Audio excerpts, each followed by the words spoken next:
Okay, 1977 movie observations. Looking for Mr. Goodbar, directed by Richard Brooks. Also responsible for the screenplay based on a novel by Judith Rosner. The cast: Teresa Dunn is played by Dianne Keaton. Tuesday Wild is Catherine Dunn, sibling. William Atherton plays James.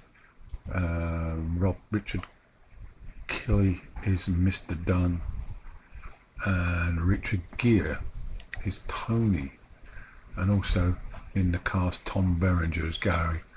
This is about a tale of the dangers of nightlife activities with a legitimate daytime job.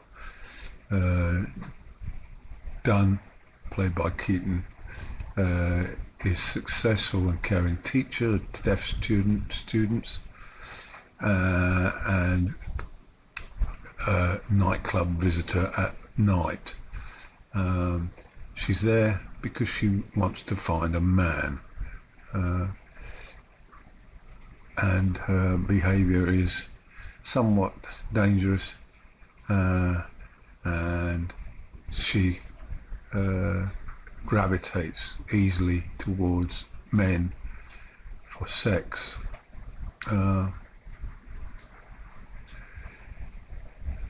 Backdrop to this is a Freudian relationship with her father, played by Kelly, as well as a strict Catholic upbringing, which is the cause of this dysfunction. Also a childhood episode involving back surgery. It left a long scar. She had 1 year in a body cast, and we're going to watch it now. Immediately touched by the opening credits, where we hear some eloquent jazz playing, which then flits into "Don't Leave Me This Way," a famous disco number. I remember it being done by the Commodores with Jimmy Somerville, but this is the original, which is a Motown act, which escapes me. It'll come to me at some stage, I'm sure. As an array of music continues through the opening credits, the credits are posted on top of a series of black and white photographs that encapsulate the movie's detail, with views of Keaton and others in nightclubs with various sort of pictures of their emotions as the alcohol takes root. And we also get an inkling sexually with, and I caught one a photo which suggests that the movie may well be quite free in its showing of the female form, although it is 1977, so we're not expecting too much graphic scenes involving sexual activity by Keaton. So I've been able to catch some of the music that's on this soundtrack. They include Thelma Houston, "Don't Leave Me This Way," Diana Ross, Love,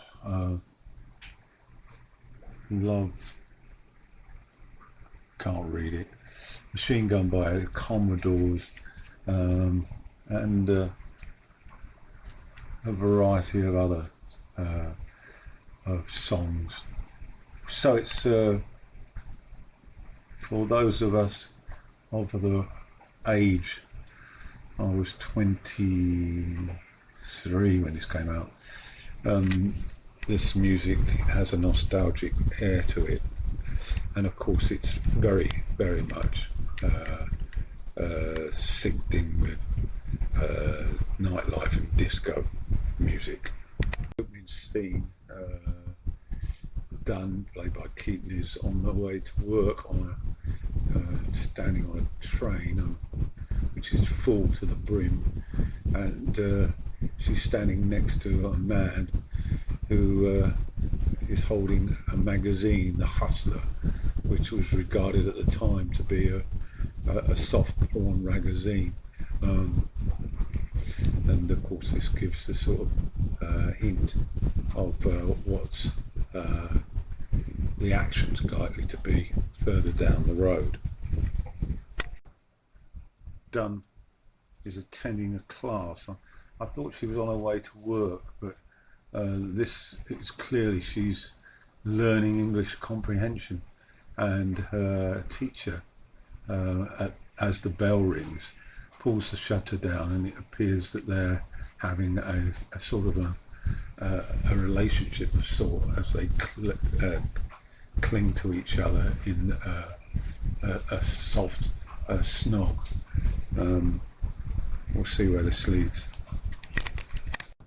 It then appears that it's a dream. Dunn's sort of nodded off in class and is imagining her teacher with his hands all over her, gesturing his hands to her buttocks, and then the lecturer teacher sort of wakes her up in class and asks, is she okay? Of course the teacher isn't quite as handsome as the one in the dream, but nevertheless, this is of course how we survive in life, with our fantasies about being with various members of society, whether they be of the opposite sex or of the same sex. Back to reality, we then see the fact that she is having a relationship with her college professor, and he's a married man, and it's rather unfulfilling. She has a crush on Martin, and though she gives up her virginity to him, he basically treats her like dirt and dumps her, and this leads her into her wayward behaviour at night, and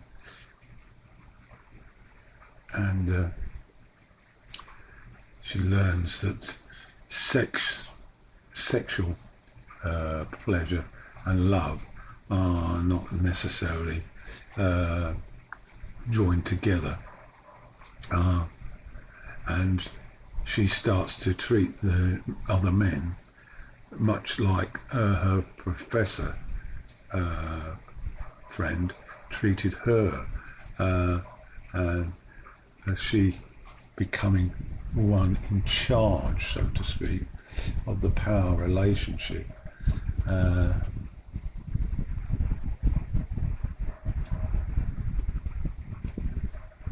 It's an interesting idea, and possibly the way that prostitutes survive, really, because they have to be cold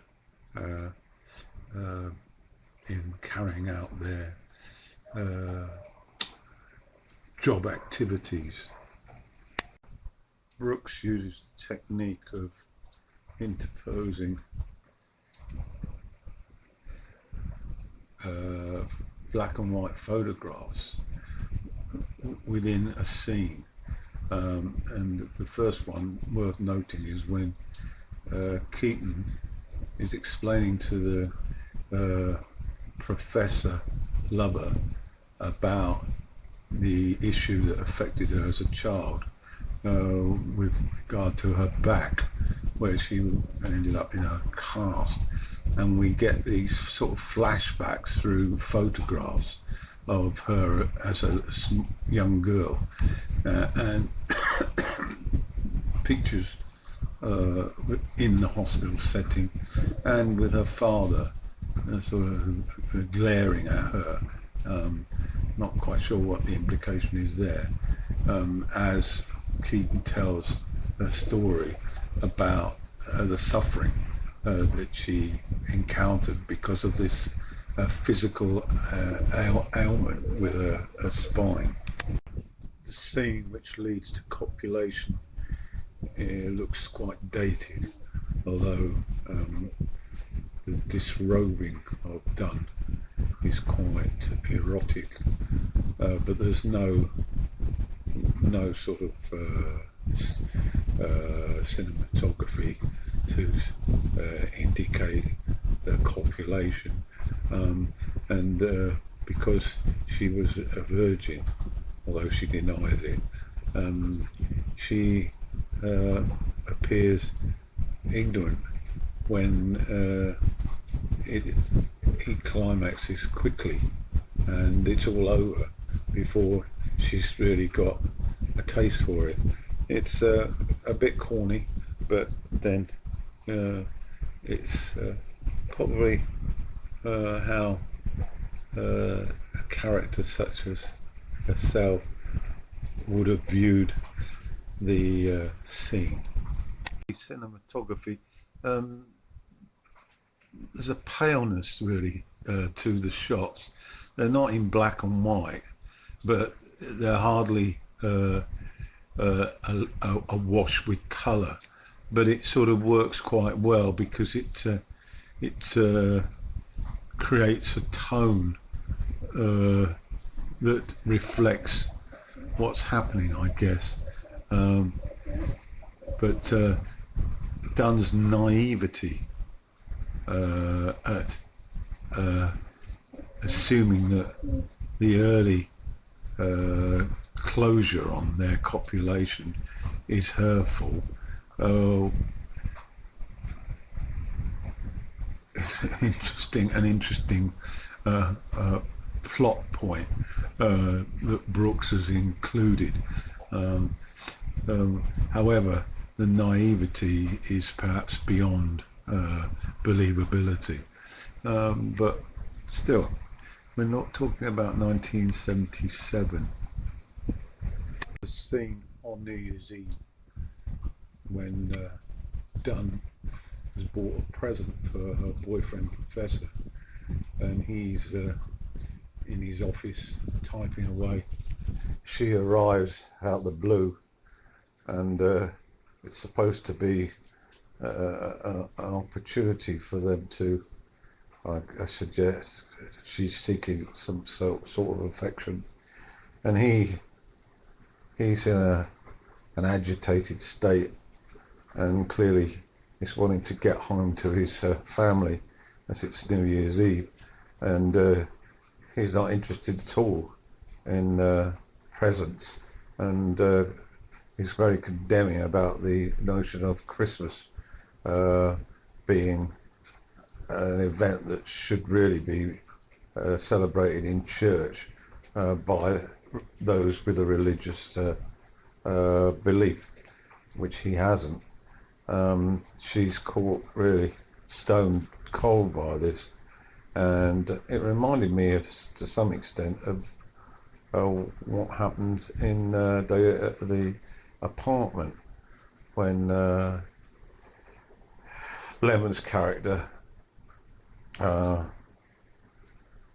comes across McLean's character in his flat, and she's there having tried to commit suicide after being basically disposed of by the company chief, who's been knocking her off in Lemon's apartment. There are certain similarities in terms of the notion of men using their bit on the side and treating them really with contempt,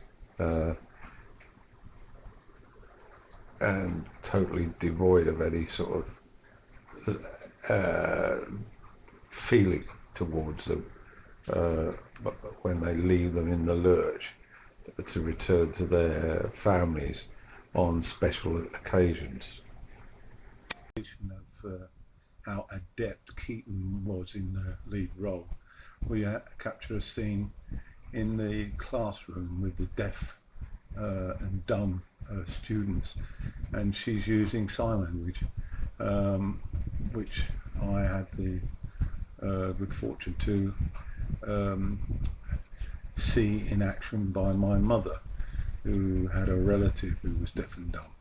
I didn't acquire much other than the A, E, I, O, U vowels on the fingers, but she's mastered, or appears to have mastered, some of the skills as we hear a translator delivering the speech as she does the handwork on the language.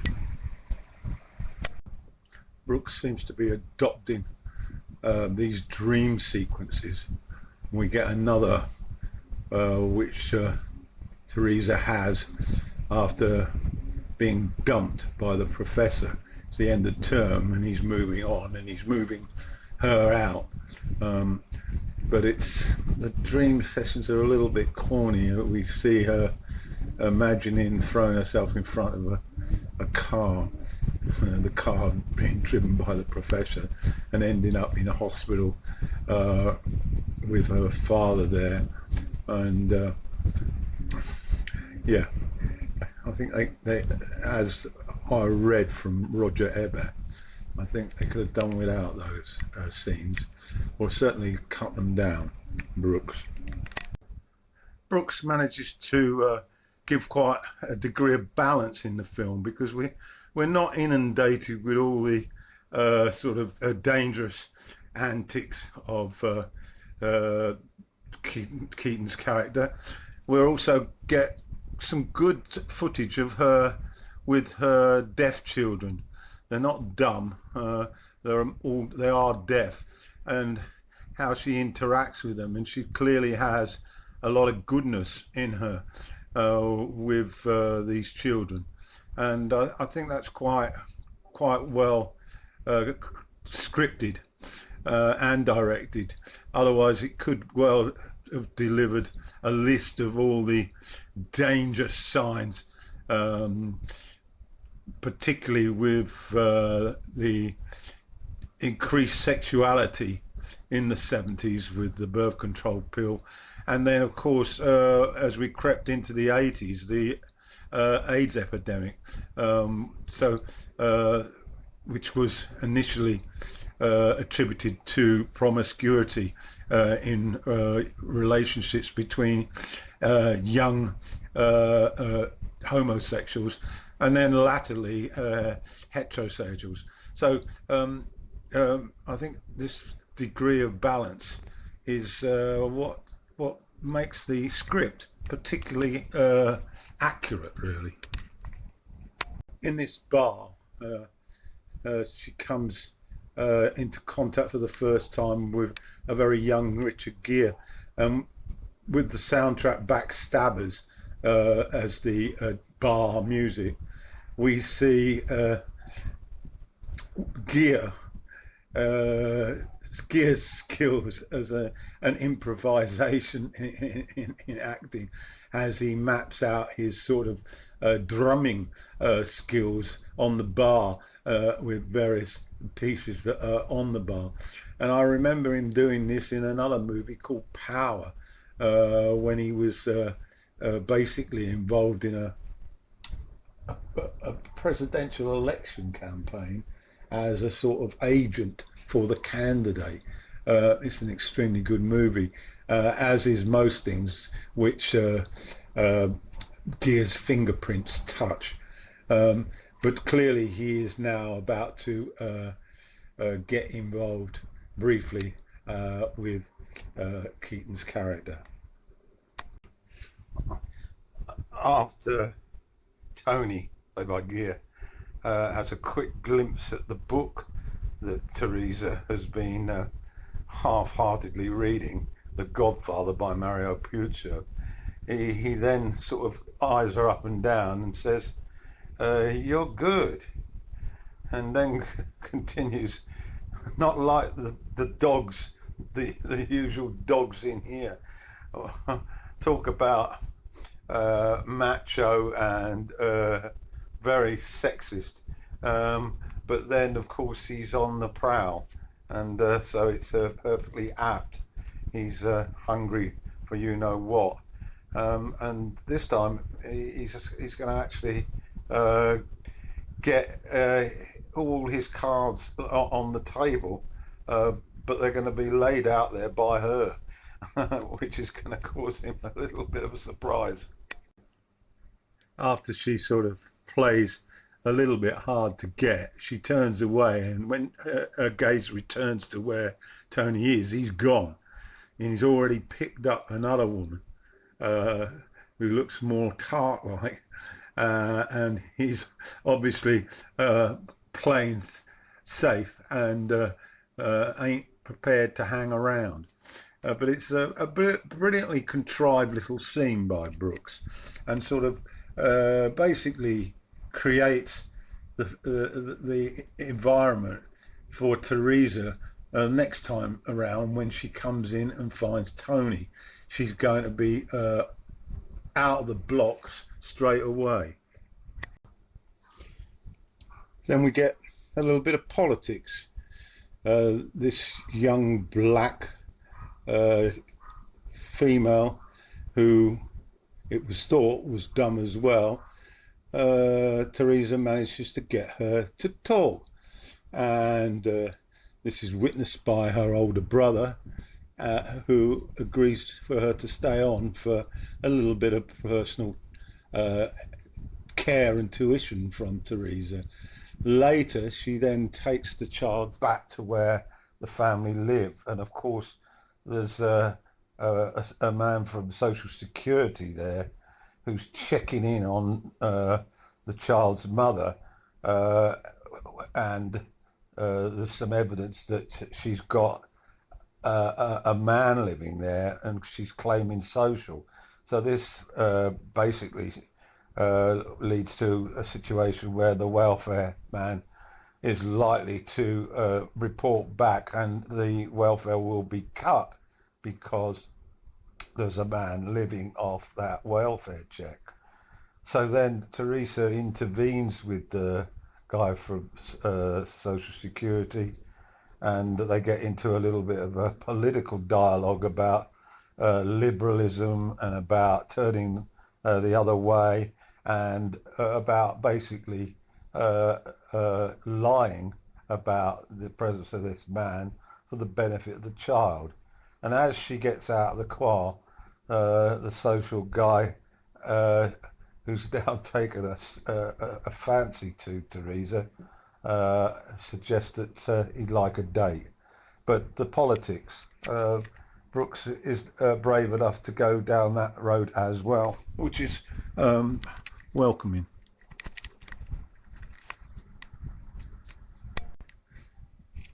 A great scene post-sex.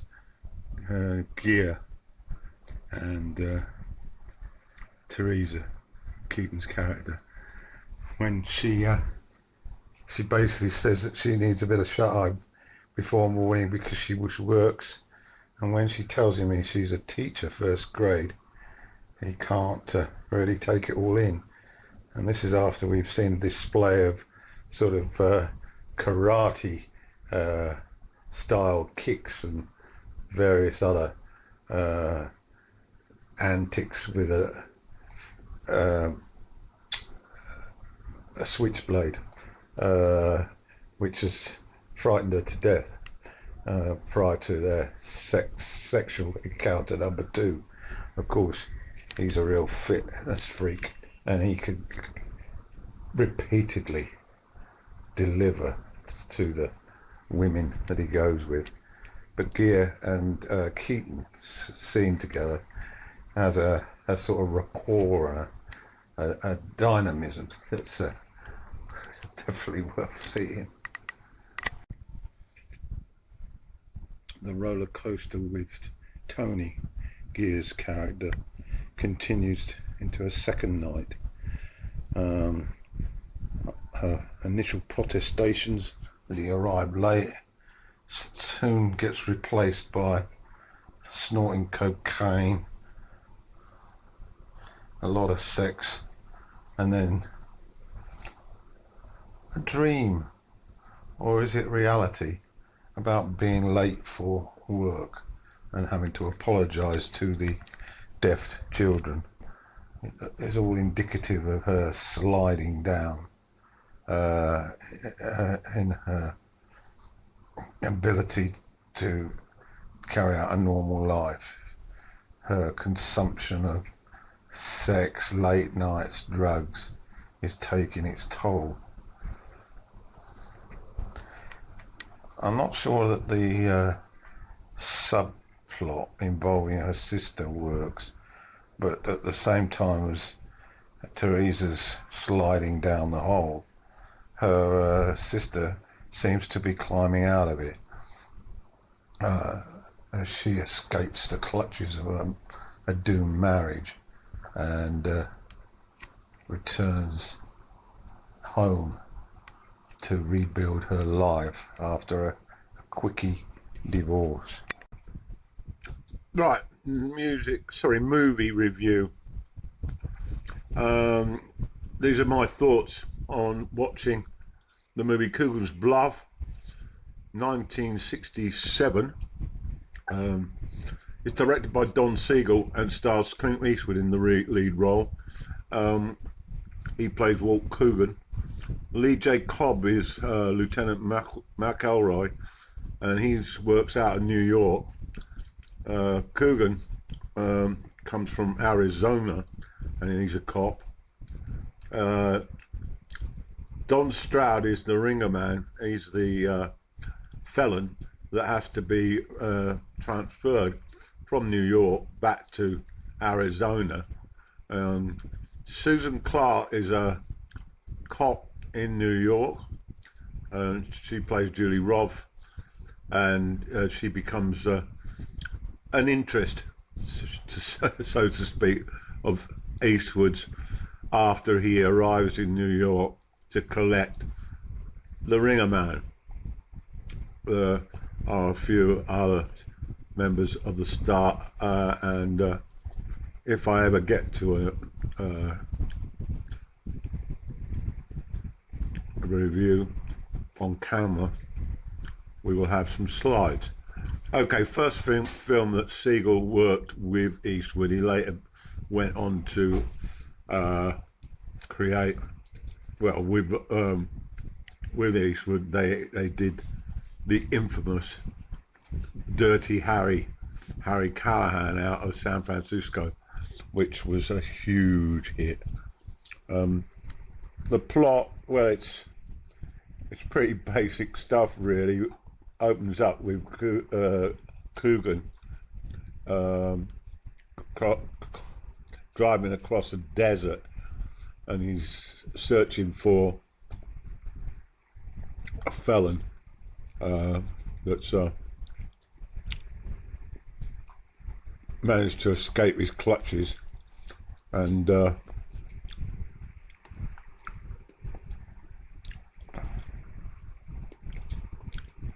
he's a deputy sheriff in this rural setting, and he's after Navajo, who killed his wife. Navajo killed his own wife, not Coogan's wife, on the reservation. After arresting him, we see an amusing scenario where he handcuffs him to the front porch where his girlfriend lives because he wants some nookie.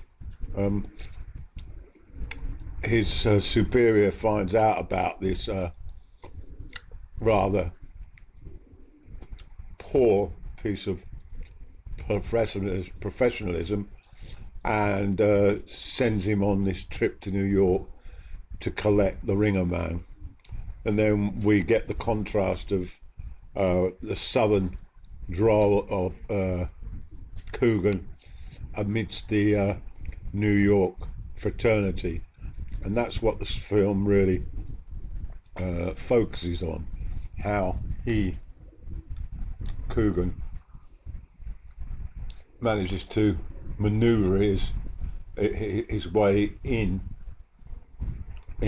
a different location and get what he wants. Ringerman is in the psychiatric hospital when he arrives because he's taken some LSD and isn't ready to be discharged. So Coogan's got some time on his hands, and this enables him to get a tentative with fellow police officer Julie Roth, played by Clark. There's some amusing scene between the two of them when Coogan is trying to maneuver his way into her pants, and she's matching every move, a bit like chess, to steer herself away from him, his amorous passions. And the tone of the movie is very much akin with that. It's very comical in places. The plot isn't the best I've ever seen, and it's a pretty dated, but if you're a fan of Eastwood, you'll enjoy this movie because Eastwood, well, he has a presence, doesn't he? Both in front of the camera and behind the camera lens. And so, anyway, it's a cop thriller, and I won't go into the latter part of the movie in any detail. You can watch it for yourself. I like the colour, and some of the shots of the Arizona desert are pretty impressive. So this is Coogan's Bluff. What Looking for Goodbar brings to the table really is epitomised really through the scenes involving Richard Gere and Dianne Keaton. Teresa and Tony they sort of bounce off each other with their acting talents to create a sort of scenes that stink of how it really was, like that. The scene that I'm referring to is when cocaine is introduced to the party atmosphere, and Gere looks the real professional when it comes to creating the hit, and in contrast to that, of course, Keaton manages to convey through her acting expertise a sort of a naughty innocence to the proceedings, and one could also perhaps imagine them possibly actually really doing it, really sniffing on it to maximise the reality factor, although I don't think that happened. But two up-and-coming actresses really on top of their game, actors and actresses, not actresses. I love watching Richard Gere. He personifies the sort of attractive catch, the attractive He-Man. This scene then moves on to the hazards of drugs and the impact that can have on your daily routines. She being a school teacher, and Tony helps her out as he leaves middle of the night. He gives us some something to get her off her high, a sort of sedative, probably a barbiturate or something. And of course, it has the inevitable outcome. She oversleeps and is late for work. The script continues to bombard us with life's tragedies, and Teresa's following that disaster at school, where even one of the students doubted her, fobbing them off with this sleeping pill routine. She then is faced with a family crisis, her father's health. He has an operation, and apparently they had to cut a piece out, not quite from where, but there's a possibility that it could be malignant. And so we get this scene at the hospital, which again she doesn't handle particularly well, because of her lifestyle. But anyway, great script, I believe. Another dream sequence where Teresa sees her father in an open coffin as the procedure, the sort of ceremony in Catholic splendor. But the reality is that her father, hasn't got cancer, and we catch him on the phone to her, which brings a bit of relief, I guess. But again, it sort of sends a message about her state of mind and her mixed up feelings in regard to her father, a mixture of sort of hatred and love. The guy that we previously saw from The Social, who turned a blind eye to this African American mother to one of the deaf and children. Well, he's been pursuing Teresa and turned up at the hospital when her father was sick.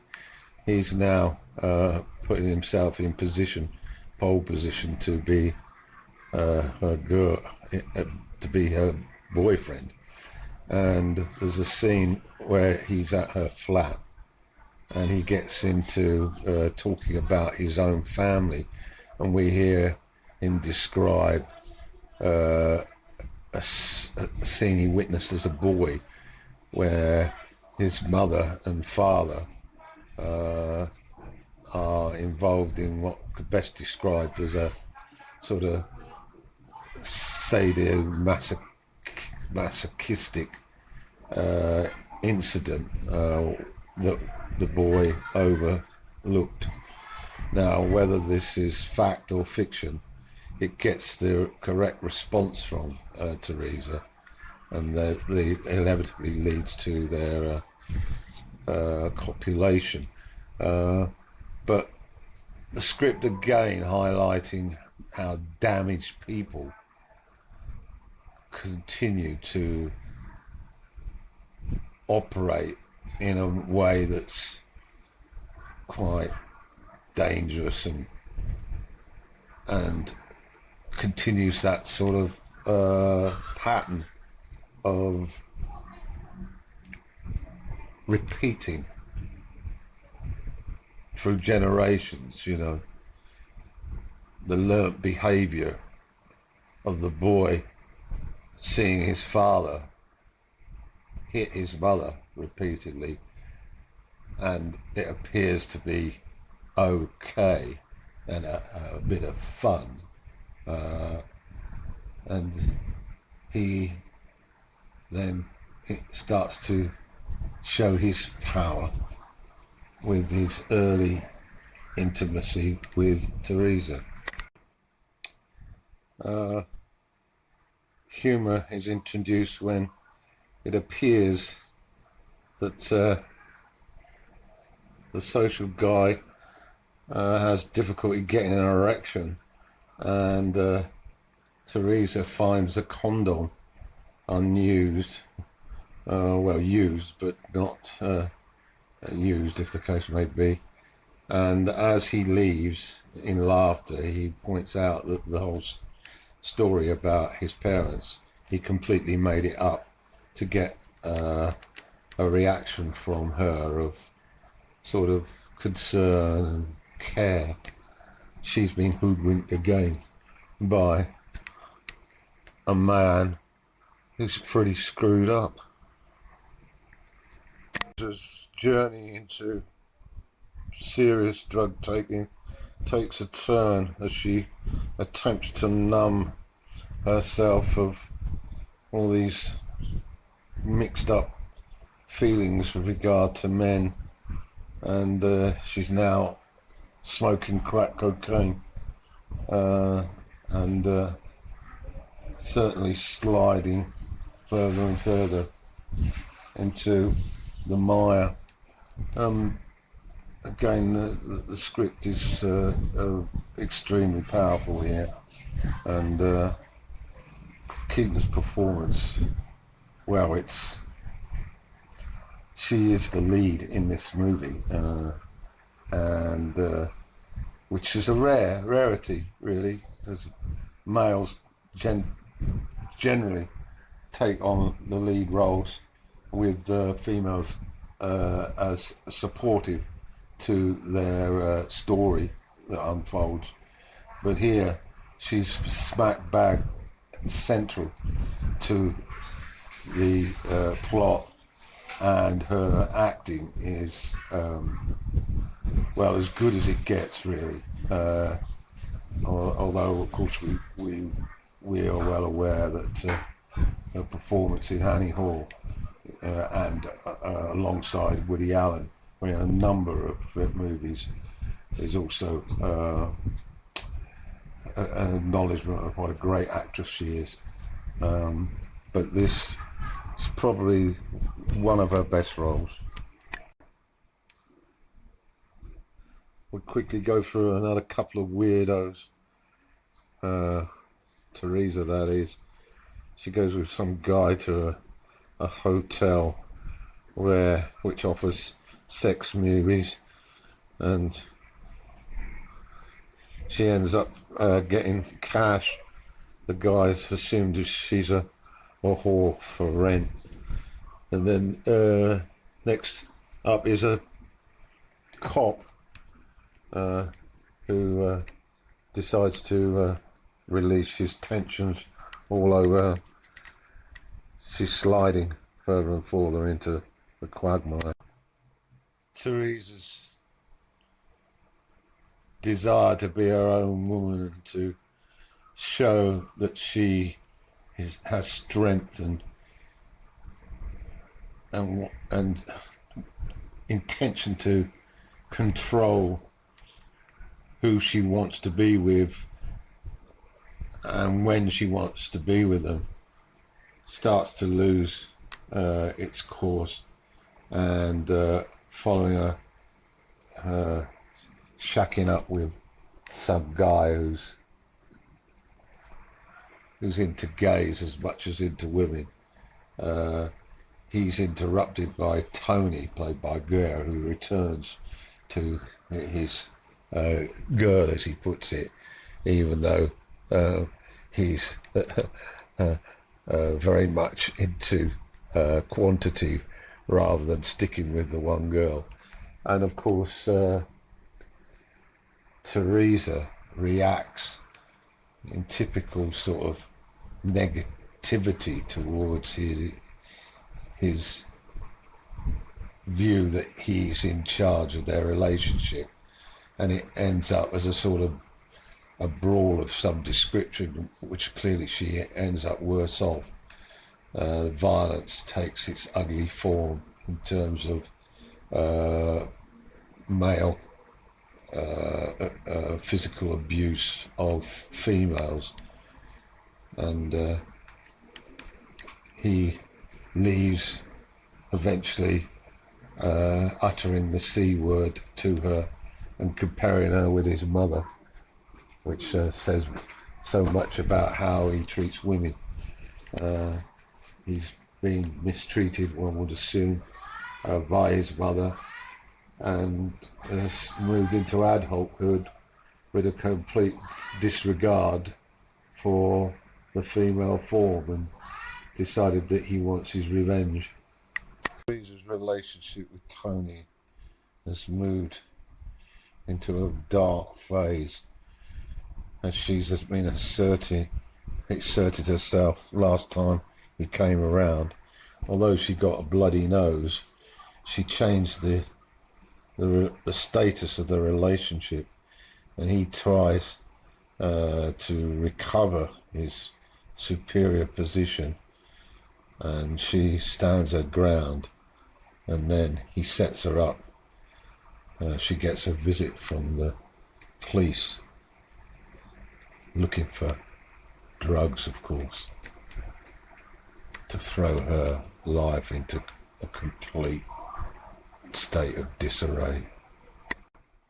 But again, we get that sense that it's a dream, and she then wakes up and starts to try to clear her apartment. In the dream, she gets arrested and loses her job, and is all over the TV as it goes through the catalogue of acts that she's carried out. Bar hopping, womanized, going with numerous men, a drug journey. But it's all a dream, or is it? This dream sequence again, is it necessary?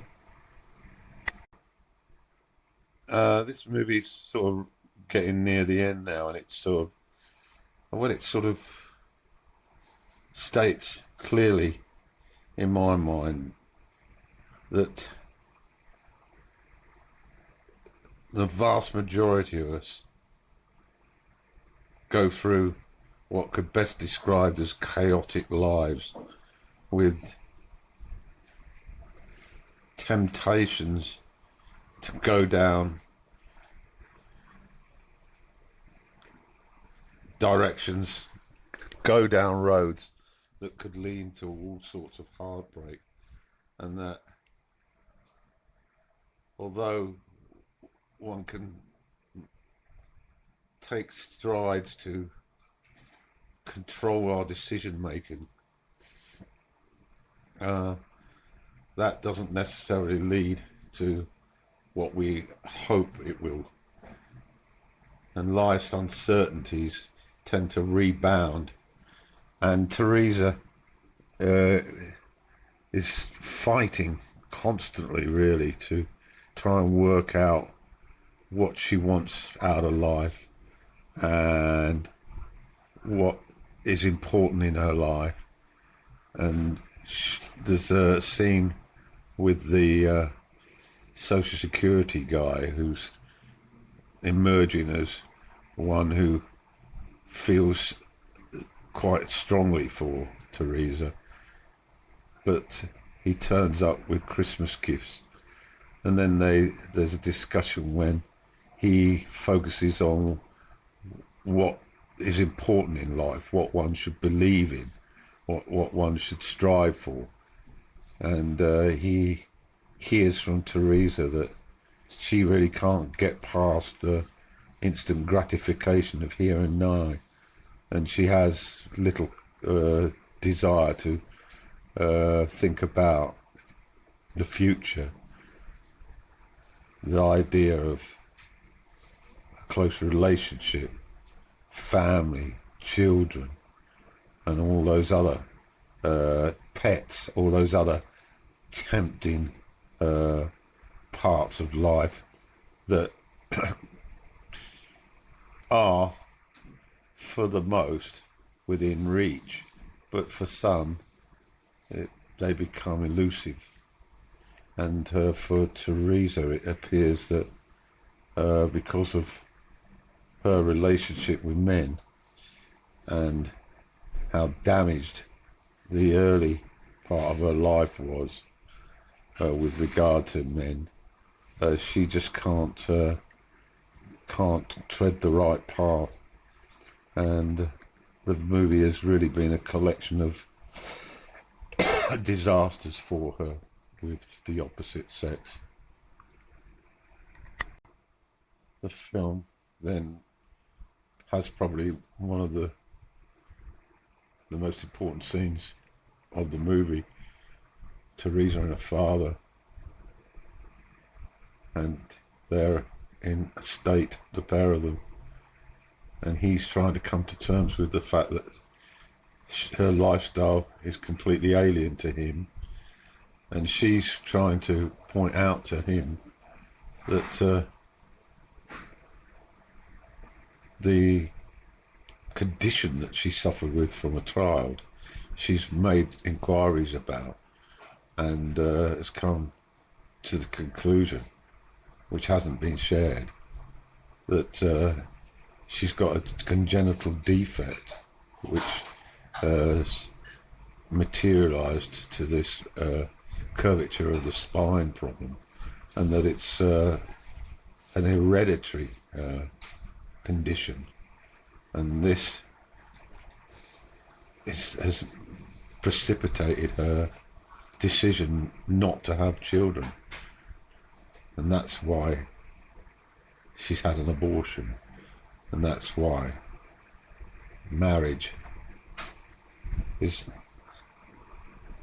a frightening thought.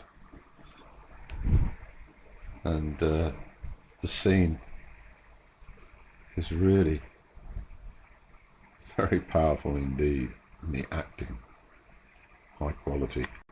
A very young Tom Berenger turns up as a sort of closeted gay type of character, but he's also into women, and of course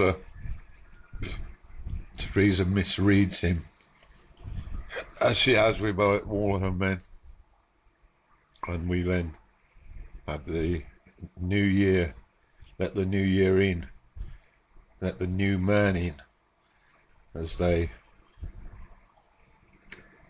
end up at her place, and we then go through her final curtain, I suppose, her final call on life. But I think it highlights really, for all of us, and not all of us, but for a large number of people, how if we are into nightlife in the West, or into the type of activities which breed excitement, particularly here in Thailand, of course, where the ordinary Joe public can dip his toe into lives of the entertainment industry, with all its ups and downs, with all its financial highs and lows. And it brings up the issue about taking risks with people that you meet who you don't know, and that easily things can go wrong. And of course we hear the reports of tragedies in drugs, in the sex industry, and of course in the gay community. And so I guess there's a message in this movie to take care, really. Certainly Teresa, in her quest for being loved and wanted. Was prepared to dip into anything that came along, anything that may have led to that sort of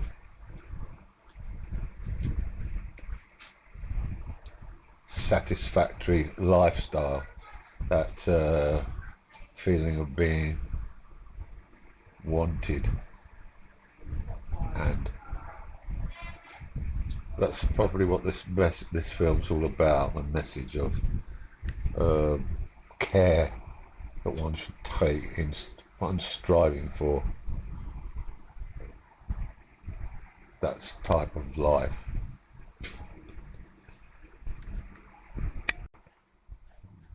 Ricgard discloses that he's been imprisoned twice, and that's really destroyed him. So his chance of a normal life, he's psychiatrically damaged to the point where he's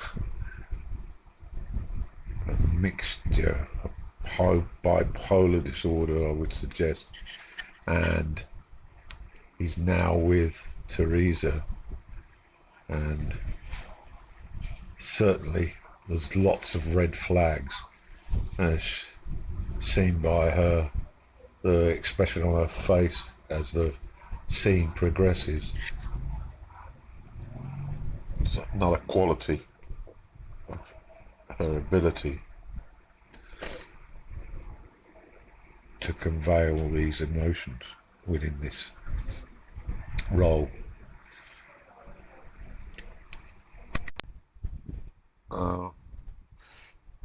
I think I will refrain from describing the final scenes of this movie. You probably could guess what happened. It's horrific. It's where psychosis leaps out at you, and the ultimate sort of sacrifice takes place. This is a frightening end to a great movie, but the message, solid message, is about the unpredictability of human beings, and how we should all be very wary of who we trust. Tremendous scene, really, but fortunately it's darkened, so you can't see too much detail. But the acting from Ricgard and Keaton, remarkable.